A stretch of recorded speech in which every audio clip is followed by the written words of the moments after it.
If time could be turned back, this detective would never have touched the bomb. Although he successfully cut the detonation device, he was still unable to prevent the tragedy from occurring.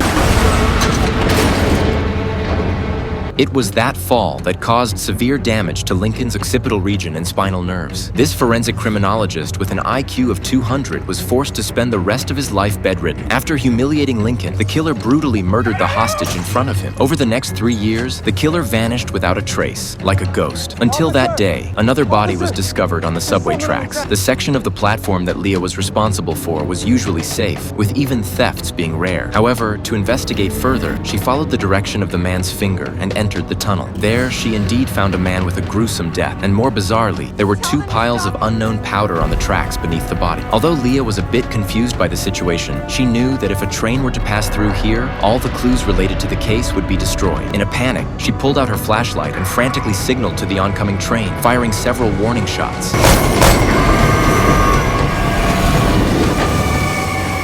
The evidence at the crime scene was preserved intact, and Leah earned herself an opportunity to meet a prominent figure. For a police officer of her age, Lincoln was almost a legendary figure. Everyone knew that this legendary figure had retired from the police force 3 years ago due to injuries. This time, Lincoln had sought out Leah because she possessed a clearer mind and greater courage. Upon seeing the crime scene in the subway, Lincoln realized that the serial killer he had been pursuing for 20 years had finally resurfaced. This serial killer, nicknamed the Bone Collector, had a peculiar obsession with collecting the bones of his victims, and a particular fixation on the number 3. Once he decided to act, he would kill 3 victims on the same day. Therefore, in addition to the body found in the subway, there were likely 2 more lives in imminent danger.